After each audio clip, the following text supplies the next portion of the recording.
Cowboy sheltered a wounded native. That night, the judge came with a gallows.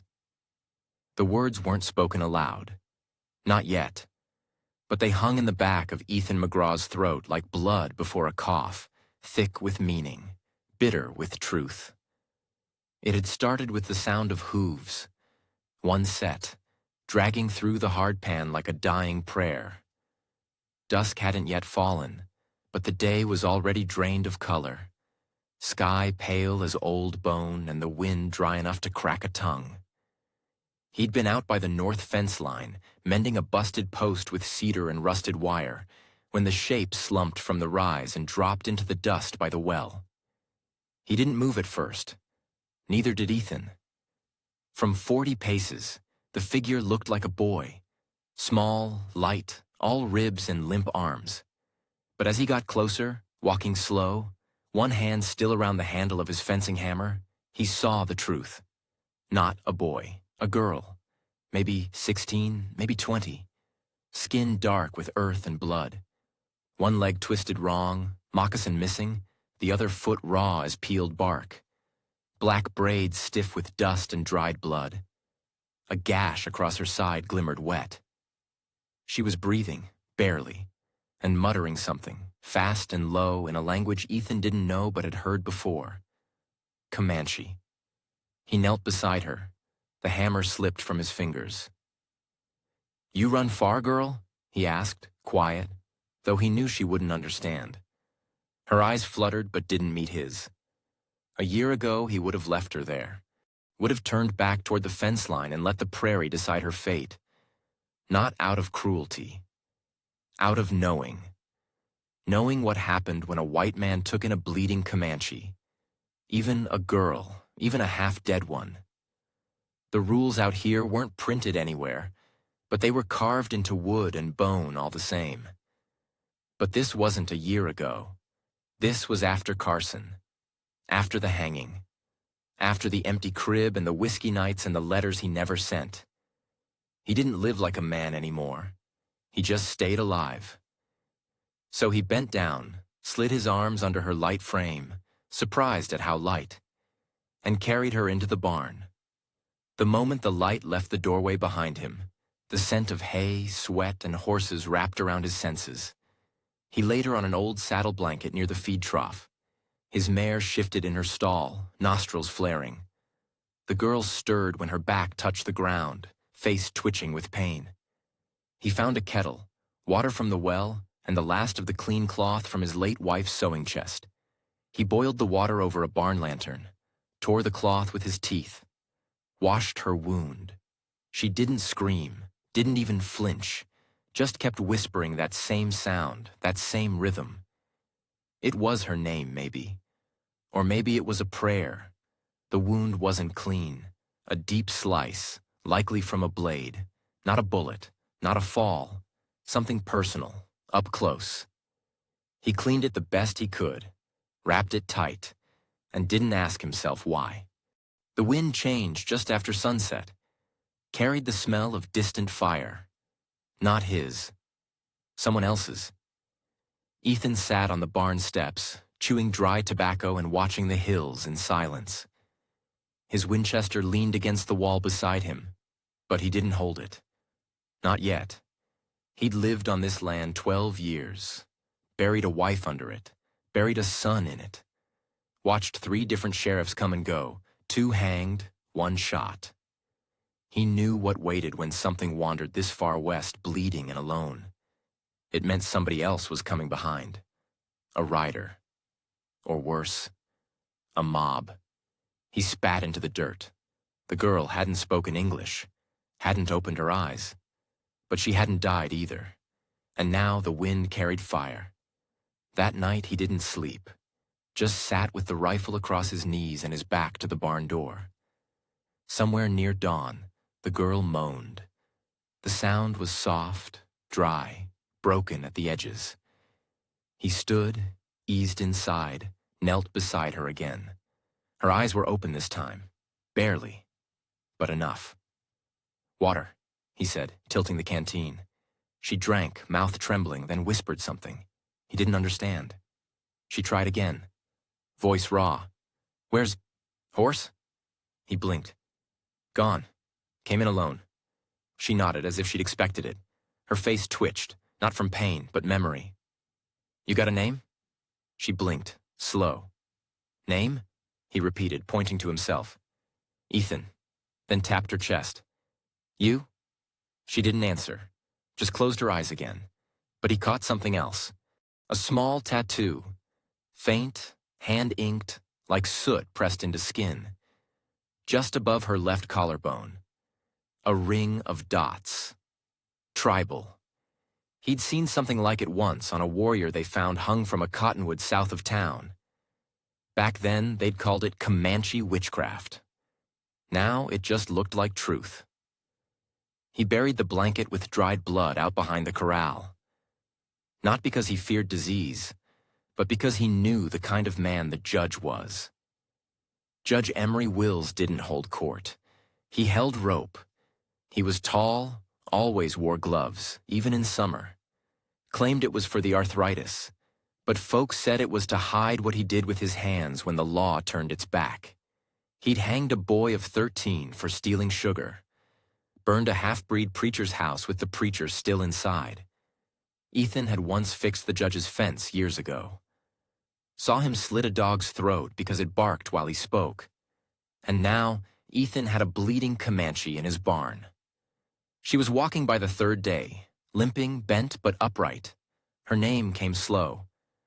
Neha. Not said with pride, but like it had weight. A stone she carried inside. He offered her bread, beans, eggs when he had them. She refused the meat. Took only the cornmeal and drank the milk fast, as if afraid it'd vanish. They didn't speak much. She pointed to things. He taught her words. Fence. Fire. Sky. Blood. He didn't ask what had happened, but she did. One night, voice soft as ash. "You alone?" He didn't answer. The next morning, she was gone.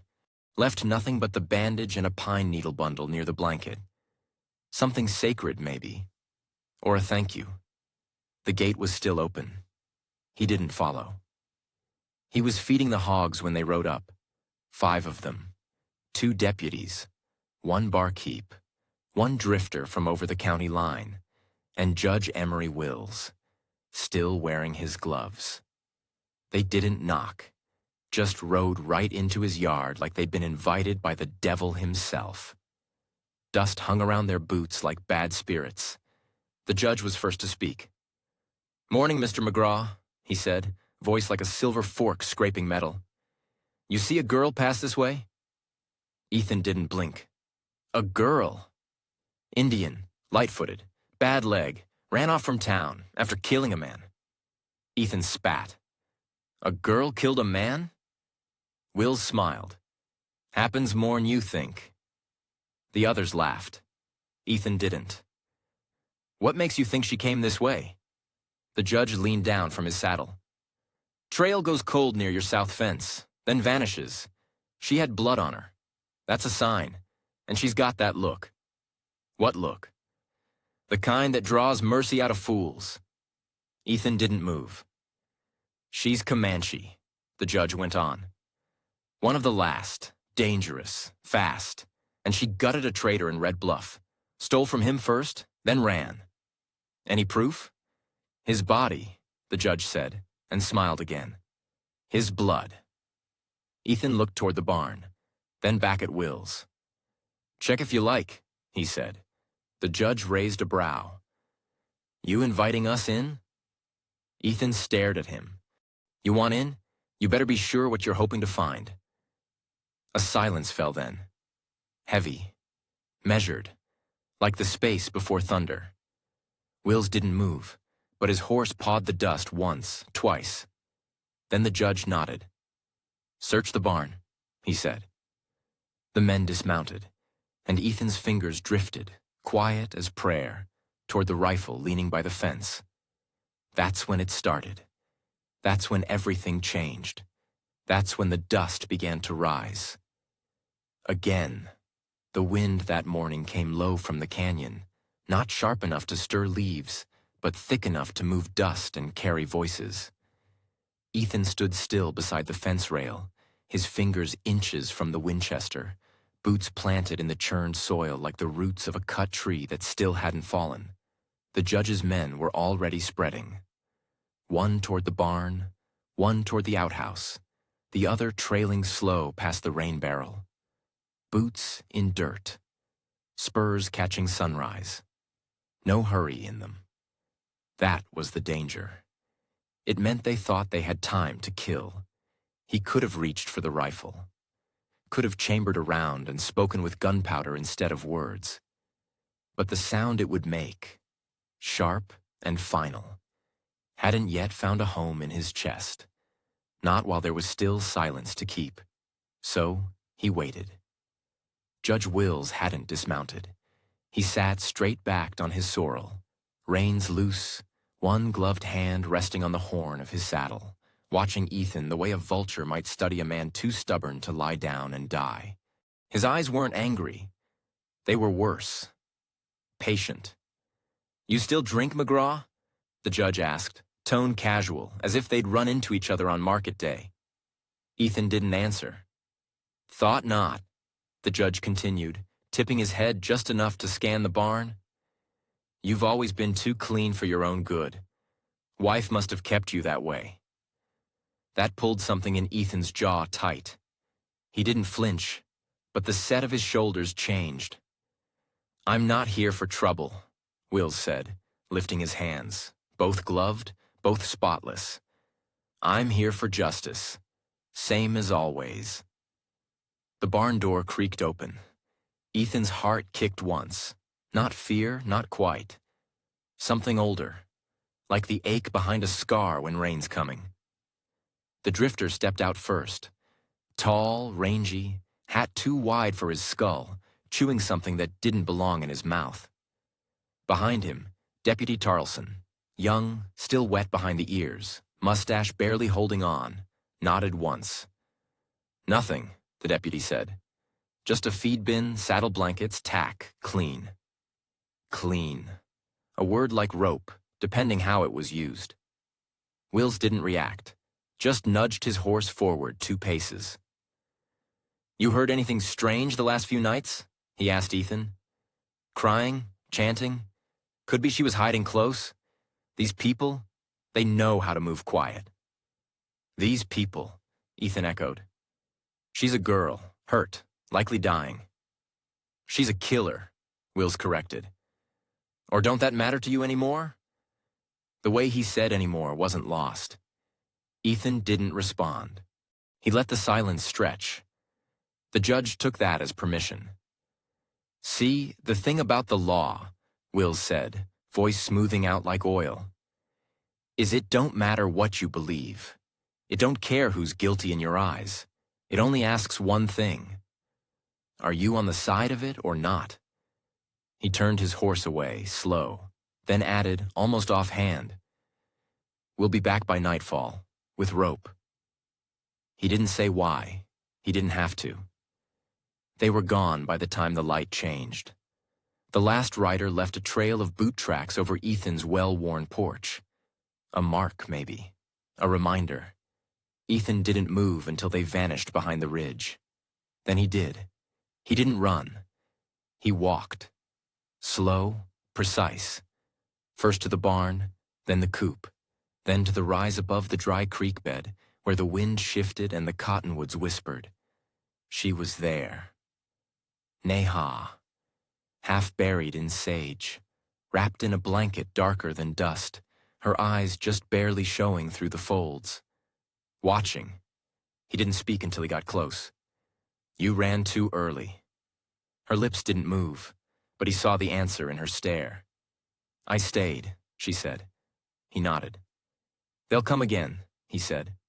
"You know that." "I know. They'll bring rope. I've seen rope before." The way she said it. Flat. Cold.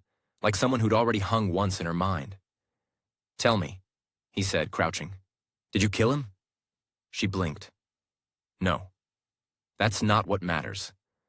"I know. They'll ask, Won't wait for the answer. She pulled her blanket tighter.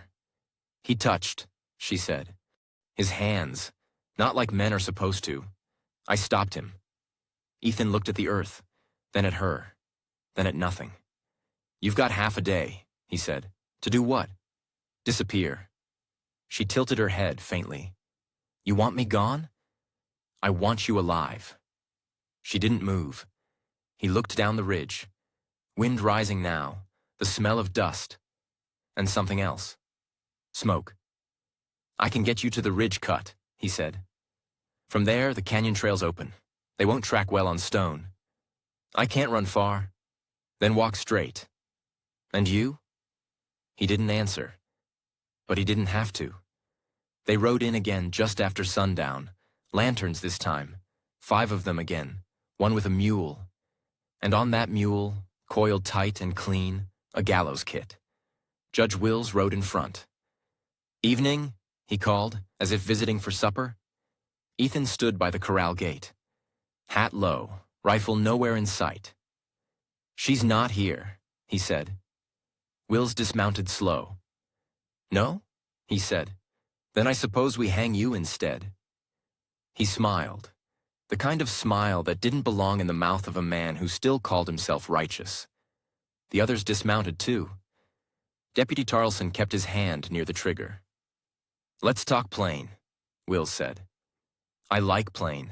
I know she was here. I know you let her go. And now a man's dead. And law's been mocked. Ethan didn't flinch. The law don't bleed like men. It don't rot. It don't get dirt in its lungs. Wills stepped closer. You call this justice? Hiding a killer? I call it mercy. That ain't your choice.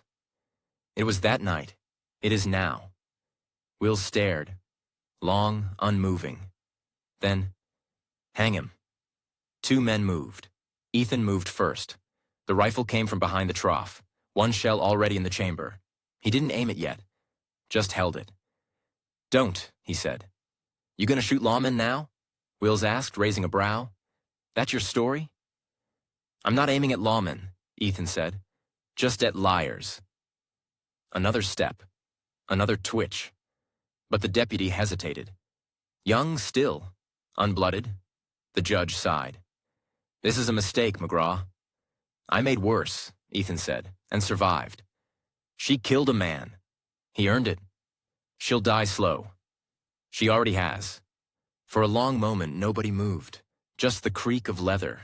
A hawk overhead, circling silent. Then Wills turned, called to his men. Leave him. They didn't move.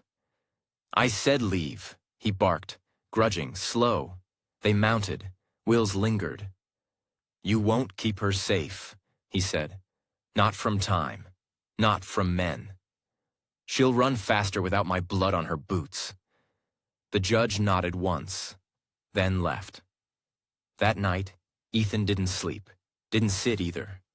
He stood by the barn until the stars turned, until the moon rolled past the top of the oak tree, until the night took on that edge, the one it gets before grief comes.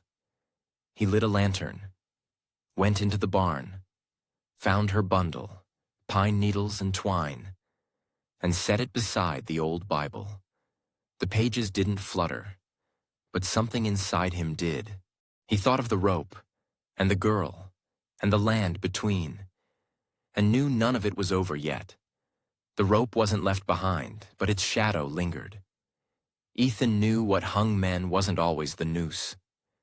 It was the silence afterward, the looks, the closed doors, the barn left empty, the echo of boots on wood when there should have been voices. Rope stayed in memory long after it cracked a neck, and now it hung over his land, invisible but taut, strung between his past and the path Neha had taken east, toward the rock-lined cut by Drybone Ridge. 3 days had passed. No sign of riders, no dust trails on the horizon, but no peace either. The quiet felt unnatural, the way a prairie stills before a thunderhead. He'd seen storms roll in without wind. Death did that too. Moved quiet. Waited. He didn't go to town, didn't ride the southern trail, didn't light the house lamps at night. But he did watch.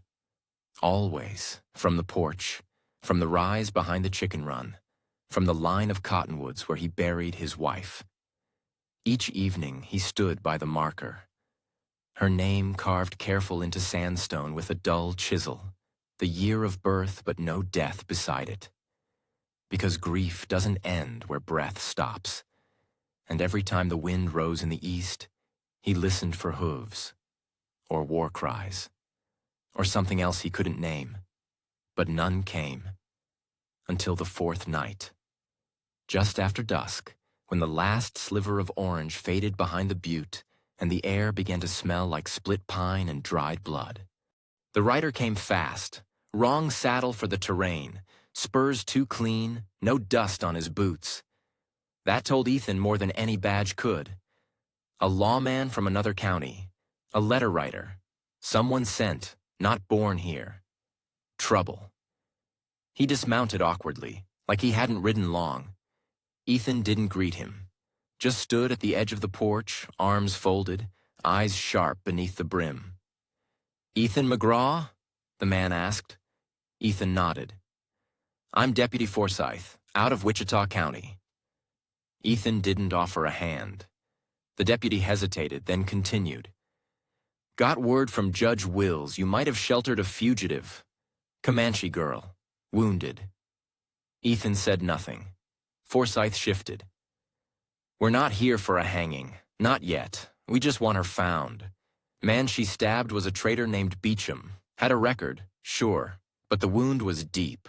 Bled out in front of 2 witnesses. She was seen leaving the scene." "Was he armed?" Ethan asked. The deputy paused. "Does it matter?" "Matters if the grave is fair." The wind stirred then, knocking the barn door ajar with a low groan. Forsyth looked toward it, then back. "We're not monsters," he said. "But the girl's dangerous, and the judge is getting impatient." Ethan tilted his head. "Judge will send you?" "Not directly." "That means yes." The deputy sighed. "Look, I don't care what you did. Hell, if you gave her water and wrapped her wounds, I'd thank you. But right now, the town's burning with rumors. Ranchers saying you're harboring warriors. Wives scared their boys'll get scalped. Doesn't take much to turn fear into fire." Ethan watched him closely. "She's not here." "Then where?" "Gone." "Dead?" "No." Forsyth stepped forward. "You don't understand. Red Bluff's boiling. Folks are calling for blood. Doesn't matter whose. You don't give them the girl, they'll take someone else." Ethan's jaw twitched. "Let them try." That night he found the bundle again. This time near the barn loft ladder, under the corner beam where swallows used to nest. A twist of horsehair, a single bead, a flake of turquoise. Not left behind. Placed, deliberate. She'd passed through again. Quiet. Ghost-footed. Left a sign like tribes did when the old ones died. Something to mark respect, or end. He didn't touch it. Just sat beside it for a while. Let the barn smell wrap around him. Old straw, stale manure, smoke, and memory. He thought of his boy. Carson. 7 years old, face always dirty, hands always moving. Died coughing blood. Fever took him fast. Doc came late. That's how Ethan learned time could lie. Stretch thin and still crush a man. His wife had stopped singing after that. Stopped talking 2 months later. Stopped breathing not long after. Ethan never left the land after that. Never sold, never begged. Just stayed. Dug deeper. Let grief grow roots in the soil. And now another child had bled in his barn. This time, a girl. This time, she walked away. Maybe. Morning came hard. Hogs didn't squeal. Chickens stayed quiet. The sky was dull and low, like the prairie had pulled a sheet over its own head. Ethan saddled his mare slow, checked the cinch twice, then rode south toward the canyon. The trail was dry, hard-packed, hawk feathers on the path, a broken horseshoe near the river bend, No signs of ambush, but something gnawed at his chest anyway. Halfway to Drybone Ridge, he found it. Blood, not fresh, blackened, dried into the stones like ink. A small drag trail, something pulled or crawled. Not wide enough for a buck, not long enough for a grown man. He dismounted, crouched low, touched the edge. Cold. A dozen yards further, a blanket. Torn. Corner burned. And beside it, a mark in the dust. A boot print. Not his, not hers, men's. At least 3, maybe 4. One heavy, one walking with a limp. He followed. Trail bent toward the east cut, where the canyon narrowed and the rock walls echoed. A bad place. Trapped sound, trapped air.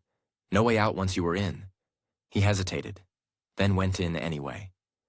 He found the camp at dusk. 2 tents, 1 fire, no horses, no guards. But there was movement. Near the fire, a figure, bound. Small, barefoot, Neha. Her hair was shorn, her arms tied at the elbows behind her back, mouth gagged, face swollen. Ethan felt the burn rise in his chest like a dry fire.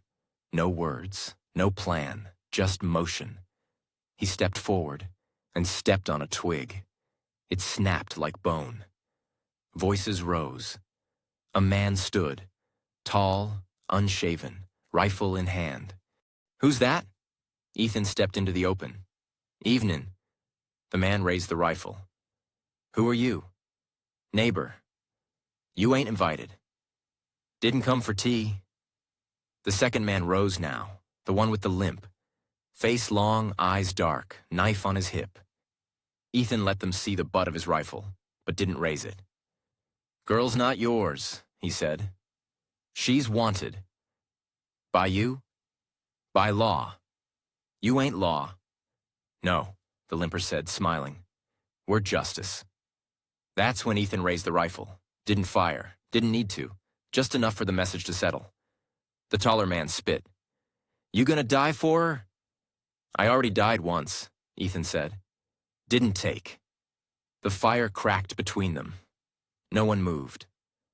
Then a voice, hers, low, muffled, behind the gag. He stepped forward.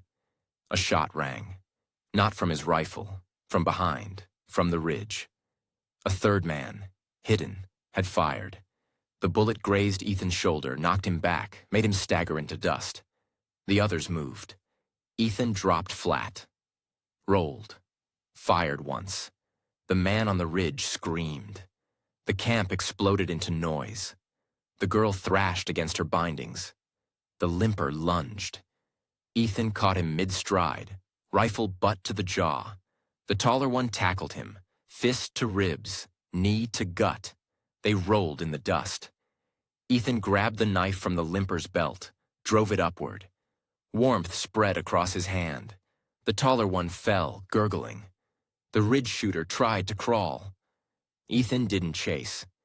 He cut Neha's bonds. She didn't speak, didn't cry, just stood. Blood on her cheek. Eyes hard. They didn't run. They just walked. Together. Into the dark. By dawn, they were gone from the ridge. By noon, vultures circled the camp. By dusk, a rider found the bodies. And by midnight, a torch was lit in town. The judge didn't wait this time. He loaded the gallows himself and rode west with fire in his belly and 5 more men on his heels. The smoke reached McGraw's land before the riders did. It rolled low through the dry brush like a warning whispered too late.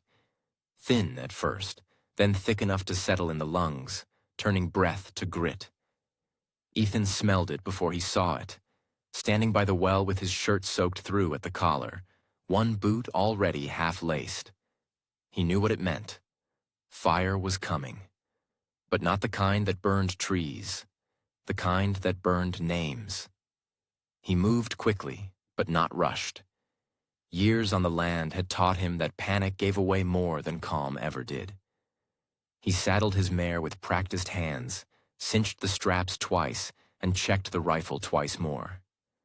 His left shoulder still ached from the graze. He'd wrapped it tight, but the skin beneath pulsed with heat and purple swelling. It didn't matter. Not anymore. Inside the barn, Neha sat near the lantern, legs folded beneath her, silent. She'd said almost nothing since they'd returned. 3 days in the canyon had stolen her voice, but not her eyes. Those were wide open now, watching him, reading him, like she saw the fire in the distance without needing to turn. "They're coming," Ethan said. She didn't answer. She just nodded. He handed her the old coat, his wife's, faded gray wool with bone buttons. She hesitated, then slipped it on, arms slow, stiff from the rope wounds still healing on her wrists. "You'll ride north," he said. "Take the canyon, cross at Night Bell Ford. If you move fast, they won't follow." She stared at him. "You'll ride too?" He didn't lie. No. Outside, the crows had gone silent. She stood, slowly. "You will die." He looked down at his boots. "Maybe." She stepped forward, placed something in his palm, small, rough, cool to the touch, a stone, carved, a spiral, Comanche marking for journey. "You saved my breath," she said, voice cracked and quiet. "I give you mine." He closed his hand around the stone. She walked to the horse, but paused at the threshold. "I come back," she said, "if fire takes you." Ethan shook his head. "Don't." But she didn't answer. She rode before the horizon turned gold.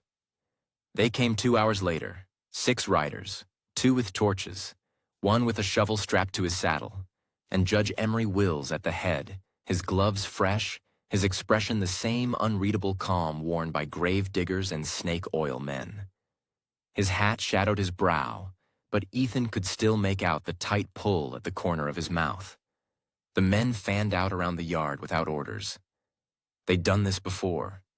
Wills didn't dismount, just looked at Ethan like a man waiting on a confession. "You know why we're here," he said. "I reckon. We found 3 bodies." Ethan nodded. 2 with your knife wounds, 1 shot through the lung.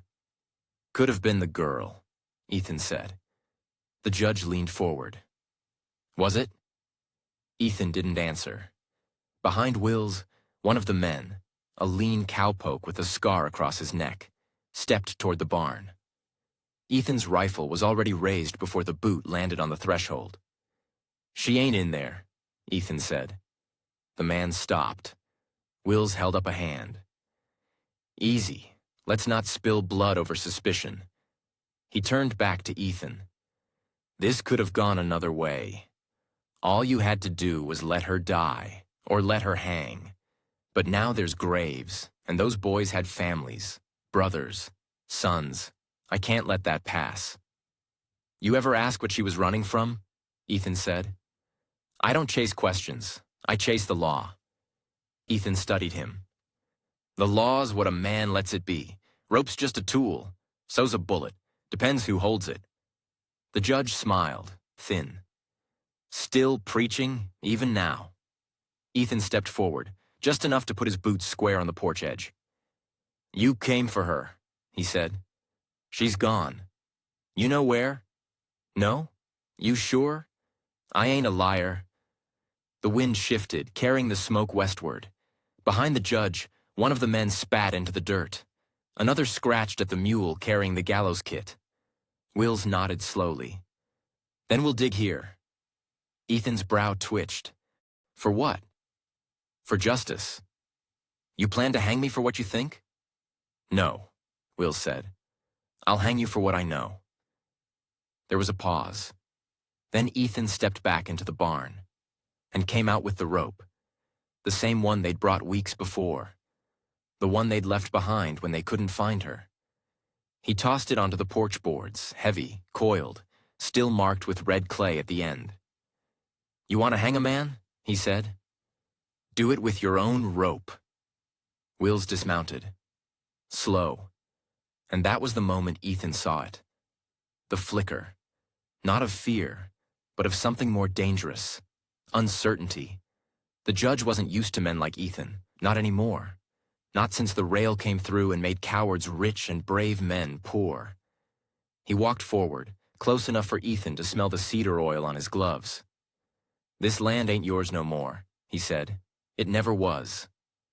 I'll see your name turn to dust." Ethan nodded. "Then get started." The judge drew his revolver, but the shot didn't come from his hand. It came from the ridge.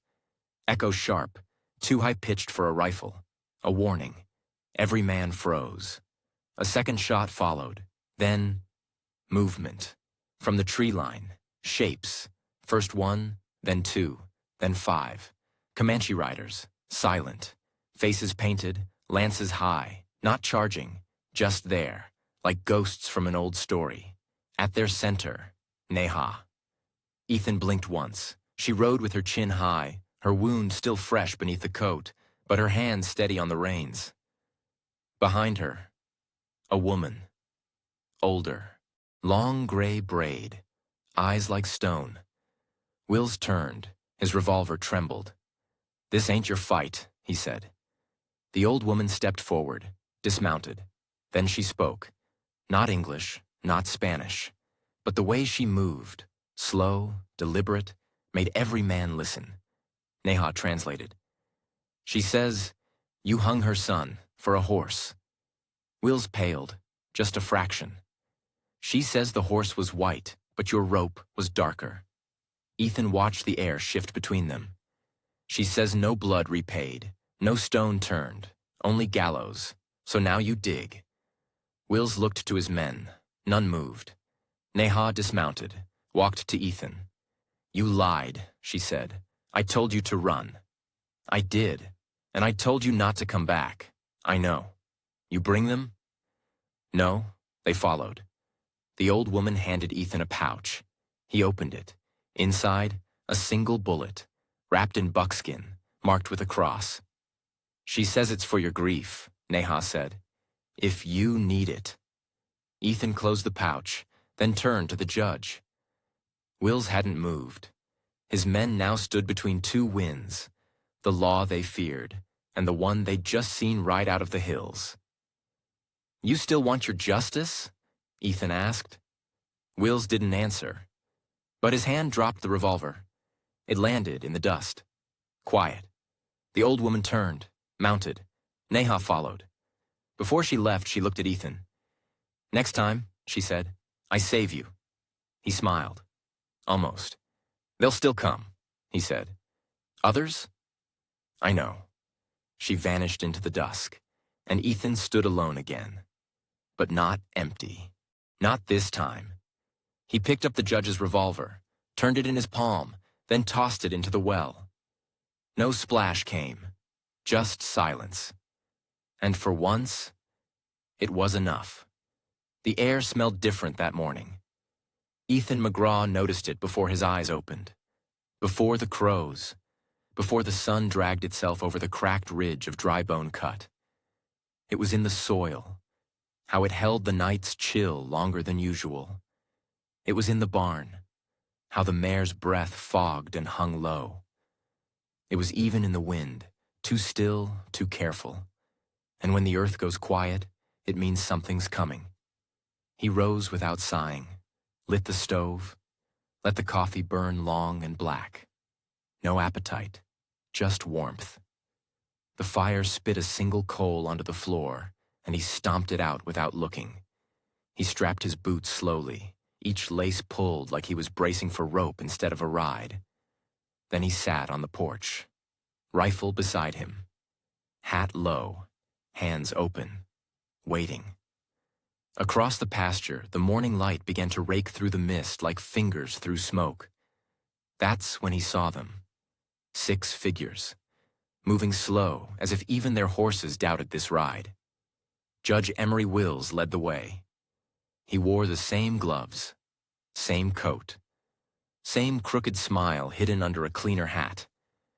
His posse rode in a crooked line, less of a formation, more like the staggered path of men who didn't fully agree with what they were doing but didn't know how to say no. None of them spoke. Until Wills reined in 10 feet from the porch. "You lit a fire in this valley, McGraw," he said, voice hollow and smooth like a well-polished tombstone. "I aim to snuff it out." Ethan didn't move. You brought rope again? No rope, the judge said. Not this time. He reached under his coat. Ethan's hand tightened near the rifle. But Wills didn't pull iron. He pulled a folded paper, tied in red, stamped with the territorial seal. You've been condemned, the judge said.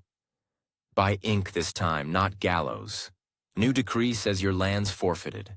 Harboring fugitives, inciting native raids, obstruction of justice. Territory calls it treason. Ethan looked down at the paper but didn't reach for it. You mean to evict me? I mean to erase you. The judge dropped the paper at Ethan's boots. Dust clung to the edge. You've got till sundown, Will said. After that, we take the land, take the barn, take the house. If you're still here, we take your breath. He turned his horse, spurred it just once. The others followed, and the sound of their hooves faded like a bluff collapsing in the wind. Ethan stared at the paper, then kicked it off the porch and went inside. He didn't pack, didn't run. He sat at the kitchen table and poured a single cup of coffee. His hand trembled once. He stopped it. There were no photographs in the house. Never had been. Just the Bible, the pine slats on the wall, and the sound of his wife's voice echoing sometimes between the rafters. Or maybe just the wind. Some days it was hard to tell. He thought of Neha. Thought of how her hands shook when she first held the bread. How her back straightened when she saw Wills again. How she said, "Next time I save you." He didn't need saving, but something else did. The land, the barn, the truth. By mid-afternoon, he'd moved the horses west of the creek, buried the ledger book beneath the old oak stump, poured kerosene into the dry feed bin, and left the matchbox beside it. Just in case. The rifle was cleaned, the shells counted. Every step was deliberate, not frantic. He sat again on the porch. Same boots, same rifle, same eyes that had watched a boy die of fever, watched a girl ride away into shadow, watched a town swallow its own soul and call it law. Dusk came with them, 9 this time, not 6. Wills wore his Sunday coat, black gloves, no badge. Just a silver ring on his finger and hate in his smile. You stayed, he said. I always do, Ethan said. Wills laughed. You think this ends like a dime novel? You standing tall and me galloping away with shame in my saddle? I don't think it ends pretty. The men spread out, 2 to the barn, 3 to the chicken run. The others stayed behind Wills. You got no title anymore, Wills said. No backing, no court. You're nothing but a squatter now. I got the land, Ethan said. It remembers me. And I remember what you buried in it. The judge stepped forward, drew his revolver. This time, no trial. I never had one. You had mercy. From who? Wills didn't answer. Ethan stood, slow. And that's when it changed. A sound from behind. Not thunder, not hooves, feet, bare, quiet, from the tree line. First 1 figure, then 2, then 10, then more. They didn't charge, didn't cry out, just came. Comanche, riders and walkers, painted and plain, silent as fire before it spreads. And at their head, Neha, no braid, no coat, just scars and truth. Wills froze. He turned, half-drawn, his hand still on the gun. And Neha spoke. You said we were ghosts. She stepped forward. We are. One of the men stepped back. Another lowered his weapon. Neha's voice stayed low. This land was taken with ink. Now it speaks with blood. Wills aimed, but Ethan had already moved. He didn't raise the rifle. He swung it, hard, across the judge's hand. The revolver clattered into dust. Ethan kicked it far. No killing, he said. Wills scrambled back. You think they won't kill me? I think they already did. The Comanche didn't move, didn't blink, just watched. Ethan stepped between them, faced the judge. "You'll leave," he said. "Not because you lost, because the land don't want you." Wills laughed, broken and thin. "You think that means anything? You'll be dust before the rail gets here." "Then dust'll be enough." The judge stared, eyes like a man finally seeing the noose tighten. He backed toward his horse, mounted, didn't look back. The others followed. None spoke. That night, the Comanche did not stay. They shared no fire, left no marks. But they did place one thing in the barn. A carved board, spiral etched, set above the door. Ethan never moved it. He left it where it belonged. Winter came hard. The rains soaked deep, and the house leaked in 3 places. He patched them all. The hens returned. One even laid a double yolk. He smiled when he found it. Buried it by the grave. For luck. In town, no one spoke of the trial. No one praised Wills. He left. Some said he drank himself dry in Wichita. Some said he went east. Some said he died with rope in his saddlebag and no one to hang. It didn't matter. The gallows stayed disassembled. The bell rang again, but not for death. Spring bloomed slowly that year, and in late March, Ethan opened the barn one morning and found a bundle waiting. Laid careful on the hay, blanket, beads, 2 moccasins, and a girl. Sleeping. Small, wrapped tight. A braid across her shoulder. His hand trembled when he touched the edge of the blanket. And underneath, a note. Scratched in coal, in careful English. "You sheltered me, now shelter her." No name, no mark, but he didn't need one. He picked up the child, held her close, and for the first time in years, he wept. Not from grief, from weight, from memory, from mercy. He stepped into the sunlight with the girl in his arms, and the land breathed.